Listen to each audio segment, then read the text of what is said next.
तो जनाब, ईद बड़ी है तो डिजाइन भी तो कुछ बड़ा ही होना चाहिए ना। इस ईद के लिए आपकी प्यारी सी बनी के लिए ये खूबसूरत सा डिजाइन विद हैंड एम्ब्रॉयडरी और ये खूबसूरत से टसल्स, वो भी हैंडमेड। और यहाँ पे जो है ना, इस तरह से इसका जो लुक है बहुत ही डिफरेंट स्टाइलिश, और एम्ब्रॉयडरी यूज यहाँ पे हुई है। स्लीव्स कुछ पफी है और आगे से जो है स्लीव्स नैरो है। ठीक है, तो कुछ इस तरह से ये आर्टिकल बहुत ज़्यादा हसीन और खूबसूरत है। और जब प्यारी सी परियां इनको वेयर करती हैं इस तरह के ड्रेसेस को, तो और भी ड्रेस खूबसूरत लगता है। इसके साथ मैंने बेल्ट वाली शलवार बनाई है। और यहाँ पे हमारे पास, मैं इसके साथ क्लोज की लुक भी आप लोगों के साथ शेयर कर देती हूँ। कुछ इस तरह से टसल्स हैं नेक पे भी। यहाँ पे ब्लैकेट स्टिच यूज हुआ है, और यहाँ पे हमारे पास स्लीव्स के फ्रंट पे भी मैंने यहाँ पे जो है ना वो खाज टांग का यूज किया है, जिसको हम ब्लैकेट स्टिच भी बोलते हैं। और यहाँ पे ऑल ओवर एम्ब्रॉयडरी कुछ इस तरह से है। फ्रंट पे फुल शर्ट पे हमने ये मोटिव्स बनाए हैं, और इसकी साइड पे ये खूबसूरत से स्टाइल से पॉकेट्स अटैच की है और उस पे एम्ब्रॉयडरी की है। और इसके साथ ये बेल्ट वाली शलवार। ठीक है, इसको आप लोग चाहें तो इस पे भी एम्ब्रॉयडरी कर सकते हैं नीचे, बट मैंने यहाँ पे इसको सिंपल रखा है। अस्सलाम वालेकुम dear friends, welcome and welcome back to my channel and welcome to another creation. तो कुछ इस तरह से इस शर्ट की जो है वो स्टिचिंग मैंने की हुई है। अगर स्टिचिंग की वीडियो में शेयर करूं तो वीडियो बहुत ज़्यादा लेंथी हो जाती है, और फिर आप लोग जो है वो कहते हैं और देखते भी नहीं है फुल वीडियो। तो मैंने यहाँ पे जो है ना शर्ट की तमाम मेजरमेंट साइड पे आप लोगों के साथ शेयर कर दूंगी। तो बट यहाँ पे मैं आप लोगों के साथ ना जो इसकी बेल्ट वाली शलवार है उसकी स्टिचिंग भी शेयर करूंगी और कटिंग भी शेयर करूंगी। ठीक है। अच्छा, यहाँ पे मैंने इस तरह से मोटिव पहले ऑलरेडी एक पेज पे बनाए हुए हैं। कार्बन पेपर की मदद से उसको फैब्रिक पे हमने इस तरह से ट्रेस कर लिया। एम्ब्रॉयडरी एम्ब्रॉयडरी के लिए मैंने यहाँ पे ये 6 कलर के थ्रेड्स लिए हैं, यहाँ पे कुछ इस तरह से। ठीक है, तो ये कलर आप लोग यहाँ से नोट कर लें, मैं स्क्रीन पे शो कर रही हूँ। तो सबसे पहले हम जो शर्ट है उसके जो मोटिव है उनको बनाएंगे। ठीक है, यहाँ पे जो सर्कल है मेरे पास, उस सर्कल को मैं यहाँ पे 5 पार्टीशन में डिवाइड कर लूंगी कुछ इस तरह से। ठीक है, 5 यहाँ पे पार्टीशन जो है वो आपकी इक्वल होनी चाहिए। ठीक है, उसके बाद यहाँ पे इस पे जो हम फ्लावर बनाएंगे वो रोज फ्लावर बनाएंगे। ठीक है, तो पार्टीशन 5 करने के बाद आपने मिड पॉइंट से थ्रेड को निकालना है। ठीक है, किसी भी लाइन के साथ जो है ना वो आप थ्रेड को निकाल सकते हैं। उसके बाद आपने ना नीचे एक लाइन के नीचे से थ्रेड को ले जाना है। ठीक है, फिर उससे अगली लाइन जो होगी ना उसके ऊपर से आपने थ्रेड को गुजारना है।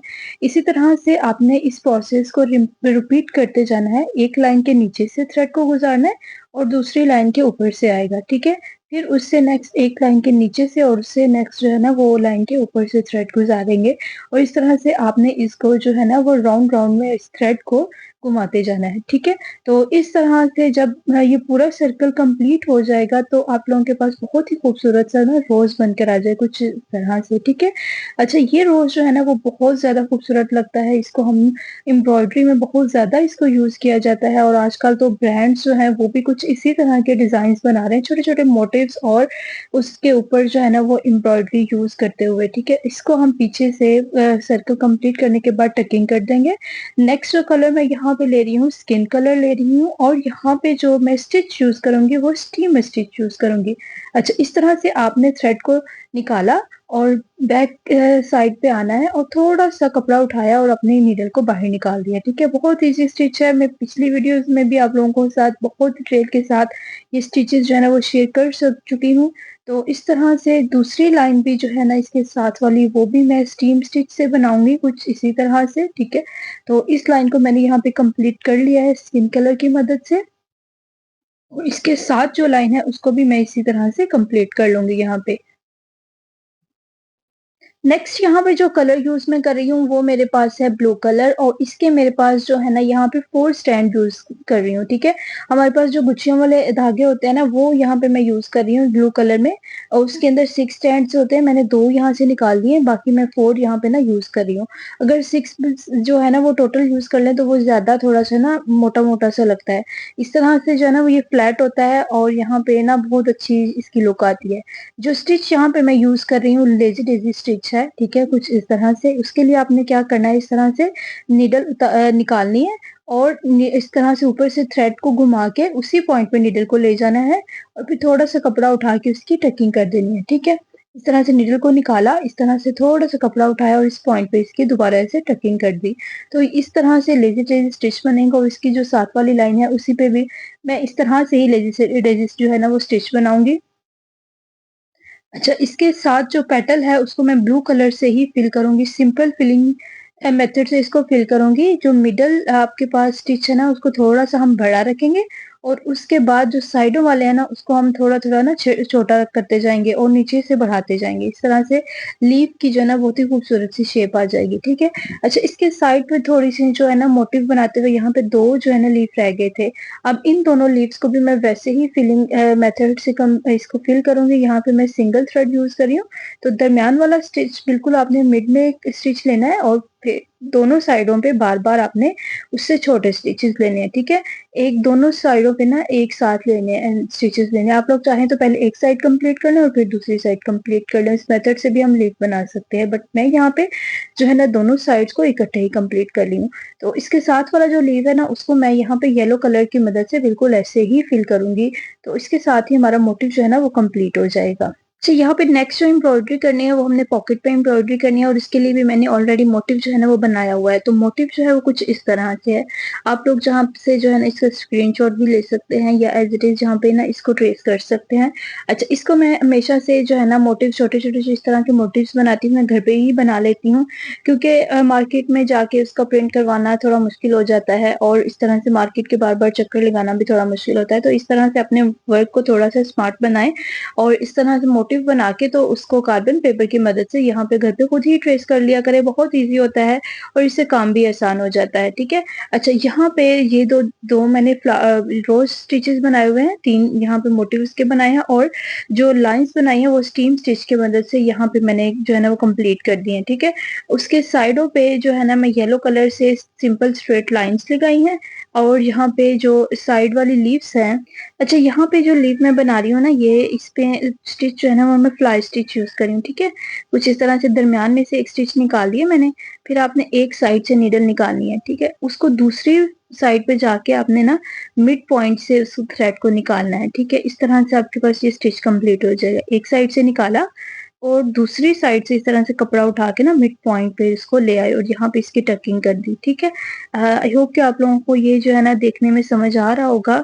इसी पैटर्न से आप बाकी लीव जो है ना वो भी बना सकते हैं, ये भी स्टिच बहुत ज़्यादा खूबसूरत है। अच्छा, ये मोटिव जो है ना ये इस तरह से आप कहीं और भी यूज़ कर सकते हैं, स्लीव्स वगैरह पे या कॉलर वगैरह पे भी यूज़ कर सकते हैं इस तरह का मोटिव। अच्छा, यहाँ पे मैं जो आगे स्टिच यूज़ करी हूँ वो यहाँ पे फ्रेंच नॉट, इस तरह से आपने नीडल को निकालना है, उसके ऊपर 2 टाइम्स जो है ना वो थ्रेड को रैप करना है। चलो, रैप करने के बाद उसी पॉइंट पे आपने ना बिल्कुल साथ ही इन नीडल को नीचे गुज़ार देना है, तो इस तरह से फ्रेंच नॉट बन जाएगा, ठीक है? अब मैं यहाँ पे ऑरेंज कलर यूज़ कर रही हूँ और यह जो फ्लावर है इसको भी मैं यहाँ पे सिंपल फिलिंग स्टिच की मदद से ये तमाम फ्लावर जो हैं इनको कंप्लीट करूँगी। सेम एज़ इट इज़ दरमियान में आप लोगों ने स्टिच थोड़ा-सा बड़ा रखना है और उसके साइडों वाले स्टिच थोड़े से छोटे-छोटे लेते जाने हैं, तो इसको एक लीफ की शेप में दे देनी है, ठीक है? इसी मेथड से जो पूरा ये फ्लावर है इसकी तमाम पेटल्स जो है मैं इनको कंप्लीट करूँगी, येलो कलर की मदद यहाँ से ऑरेंज कलर की मदद से, ठीक है? तो कुछ इस तरह से हमारे पास ये मोटिव जो है वो कंप्लीट हो गया है और यहाँ पे जो लाइन्स थी इनके ऊपर लेज़ी डेज़ी स्टिच यूज़ हुआ है। 2 मैंने फ्लावर्स बना दिए हुए हैं। थर्ड मैं यहाँ पे आप लोगों के साथ शेयर कर रही हूँ, ठीक है? लेज़ी डेज़ी स्टिच मैंने पीछे भी बताया है, इस तरह से हमारे पास जो है ना हम इसको लेते हैं, ठीक है? आपने नीडल को निकाला, ठीक है? आपने जो है वो थ्रेड को ऊपर से लेके आना है और फिर नीडल को उसी पॉइंट पे आपने वापस लेके जाना है थोड़ा-सा कपड़ा उठाते हुए, ठीक है? अब इसकी जो है स्टिच की लेंथ जितनी भी आपने रखनी है वो अपने अकॉर्डिंग रख सकते हैं।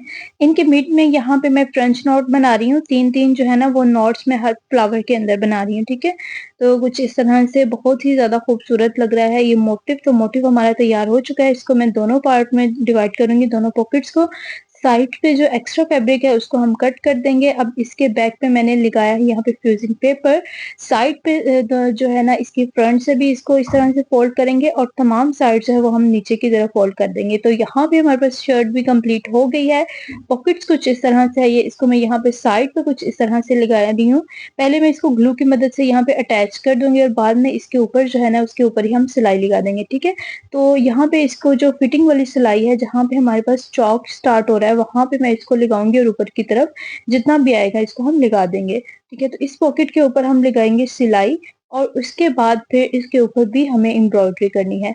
अब यहाँ पे जो मैं स्टिच ले रही हूँ वो मेरे पास यहाँ पे ब्लैंकेट स्टिच ले रही हूँ जिसको हम कांच का बी बोलते हैं। इस पॉकेट के जो ऊपर वाली लाइन है उसके ऊपर जो है ना मैं इस तरह से ब्लैकिंग स्टिच बनाऊंगी। ठीक है, अब इस तरह से आपने ना थोड़ा सा कपड़ा उठाना है, थ्रेड को ऊपर से ही गुजारना है और इस तरह से ये स्टिच जो है ना आ जाएगा। इसी स्टिच को मैं अपनी जो नेक लाइन है उस पे भी बनाऊंगी और जो हमारे पास स्लीव्स हैं उनके फ्रंट पे भी हम यही इसी थ्रेड को इसी कलर को यूज करते हुए यही स्टिच यूज करते हुए यहाँ पे बनाएंगे हम इसी ये डिजाइन और इसके दामन पे भी यही डिजाइन बनाऊंगी। ठीक है, तो वो मैं यहाँ पे आप लोगों के साथ नहीं शेयर कर रही हूँ। ये स्टिच कुछ इस तरह से है, तो आप लोग यहीं से स्टिच यहाँ से अच्छे से नोट कर लें। ठीक है, अब हाँ यहाँ पे जो हमारे पास पॉकेट्स की जो बाउंड्री वाली लाइंस है उनके ऊपर यहाँ पे जो मैं स्टिच यूज कर रही हूँ वो रनिंग स्टिच है। ठीक है, तो कुछ इस तरह से। अच्छा, यहाँ पे मेरे पास एक स्टिच जो है ना वो मिस हो गया है। अच्छा, रनिंग स्टिच में हम थोड़ा सा कपड़ा उठाते हैं और थोड़ा सा छोड़ देते हैं। ठीक है, बहुत इजी स्टिच है इस तरह से। अच्छा, इसके बाद मैं स्किन कलर लूंगी और जो जो स्टिचेस ऊपर आ रहे हैं ना उनके अंदर से मैं स्किन कलर को गुजारती जाऊंगी, तो ये लाइन जो है ना वो एक वेवी सी लाइन बन जाएगी। जो वो स्टेप यहाँ पे ना मिस हो गया, यहाँ पे वीडियो में मैं शूट नहीं कर सकी। एम्ब्रॉयडरी कंप्लीट हो गई है। अब हम इसकी शलवार की कटिंग करेंगे। तो जो बेल्ट मैंने लिया है यहाँ पे वो 12 इंचेस है, 12.5 इंचेस, और यहाँ पे 4 इंचेस इसकी जो है ना यहाँ पे चौड़ाई है। ठीक है, तो ऊपर से 1 इंच जो है वो हम इलास्टिक डालेंगे और फिर इसका जो बेल्ट आएगा ना वो टोटल 3 इंचेस आएगा। ठीक है, अब नीचे वाली शलवार का जो घेर है वो हमारे पास 14 इंचेस और लेंथ हमारे पास 18.5 इंचेस है। ठीक है, मैंने इसको डबल फोल्ड कर लिया है। इसके साइड में मेरे पास जो है ना वो ये फैब्रिक थोड़ा कम था, तो मैंने साइड पे जो है ना एक यहाँ पे जॉइंट डाल दिया। ठीक है, ये 4 पीसेज हैं, चारों साइड पे हमारे पास डलेंगे ट्राउजर की चारों साइड पे। तो ये मैं ज्वाइन करने के बाद आप लोगों को बताती हूँ कि किस तरह से हमने इसको ऊपर से ज्वाइन करना है और इसके प्लेट्स कैसे डालने हैं। तो ये यहाँ पे मेरे पास ये जो है ना ये ज्वाइंट कर दिए मैंने इस तरह से। दोनों साइड्स हैं ये मेरे पास लेफ्ट और राइट। अब यहाँ पे 3 इंच का हमारे पास ऊपर बेल्ट होगा, तो आसन की कटिंग करेंगे हम यहाँ पे 10 इंचेस पे। आसन जो होता है ना वो 1.5 से 2 साल से 3 साल की बच्ची तक वो हमारे पास 9 इंचेस होता है। ठीक है, आसन हमेशा थोड़ी सी बड़ी रखनी चाहिए क्योंकि बच्चियों को पैम्पर्स वगैरह लगते हैं तो वो फिर उसमें इजी रहती हैं। अच्छा, नीचे से 5.5 इंचेस पांचा रखा है और इस तरह से इसकी स्ट्रेट लाइंस लगा दी हैं। ठीक है, इस तरह से मैं इस सलवार की कटिंग कर दूंगी और कटिंग करने के बाद इसकी जो साइडों वाली सिलाइयां हैं वो हम लगा देंगे। ठीक है, और नीचे से भी इसको थोड़ा सा हम बैलेंस कर लेंगे। साइडों वाली सिलाइयां लगाने के बाद हमारे पास कुछ इस तरह से ये डिजाइन आया है। तो सिलाइयाँ मैंने लगा दी है। अब यहाँ पे जो इलास्टिक लूंगी ना मैं 7 इंचेस लूंगी। ठीक है, 7 इंचेस या 7.5 इंच आप इलास्टिक ले रहे हैं। थोड़ा सा मैंने एक्स्ट्रा कट किया, उसको ऊपर रख के मैं इलास्टिक को सिलाइयाँ लगा दूंगी। ठीक है, और इसको हम जो ऊपर वाला बेल्ट है उसके अंदर इलास्टिक को फिक्स कर देंगे। ठीक है, अब यहाँ पे जो नीचे वाली शलवार थी मैंने यहाँ पे ना दोनों साइडों से तकरीबन 2-2 इंच ऊपर की तरफ इस तरह से फोल्ड किया है। अब आपने इसके ऊपर 2 इंच फोल्ड करने के बाद इसके साथ साथ हमने ना 2 या 3 प्लेट्स जो है ना वो डलेंगी आप लोगों के पास। इस तरह से प्लेट्स डालनी है, तो प्लेट्स मैंने यहाँ पे डाल ली हैं। जो बड़े प्लेट्स है ना वो आप लोगों के आगे आने चाहिए। ठीक है, यानी कि जहां पे बड़ा प्लेट खत्म हो रहा है ना वहां से आपने बेल्ट को लगाना स्टार्ट करना है। ठीक है, अब यहाँ पे मेरे पास जो है ना ये बेल्ट, उसको मैंने जो मिड पॉइंट पे यहाँ पे ना छोटा सा कट दिया हुआ है। ठीक है, एक तो मिड पॉइंट पे सिलाई आई है ना, दूसरा जो मिड होगा ना उसको मैंने कट दिया हुआ है। उसको अपने बेल्ट जहाँ पे बड़ा हमारे पास जो प्लेट है वहां पे खत्म हो रहा है वहां से लगाना, इसको शुरू करना है और फिर पूरी शलवार के साथ इसको ना राउंड में स्टिच कर देना है। ठीक है, इस तरह से मेरे पास सलवार की लुक आई है। अच्छा, जो भी एक्स्ट्रा कपड़ा होगा ना बैक साइड पे थोड़ी सी उसकी प्लेट्स डाल दीजिएगा। अगर बैक साइड पे प्लेट नहीं भी डलती तो कोई मसला नहीं, क्योंकि बच्चियों का घेर है वो हमारे पास इतना भी जो है ना वो सूट कर जाएगा। क्योंकि जो बड़े होते हैं ना उनके लिए जो हमारे पीछे भी 1-2 प्लेट्स डलते हैं फिर उसमें इजी रहती है। अच्छा, यहाँ पे 2 इंच का मैंने फ्रीजिंग पेपर काटा है और इसके पांचों जो है ना इस तरह से अटैच कर दिया। मैं पांचों की सिलाइयाँ लगाऊंगी और शलवार की साइड वाली सिलाइयाँ लगाऊंगी। तो शलवार हमारे पास यहाँ पे कंप्लीट हो गई। अगर आप लोगों को ये डिजाइन ये क्रिएशन पसंद आया तो वीडियो को लाइक जरूर कीजिएगा और मेरे चैनल को भी सब्सक्राइब कीजिएगा ताकि इस तरह की नेक्स्ट वीडियो की अपडेट आप लोगों को मिलती रहे।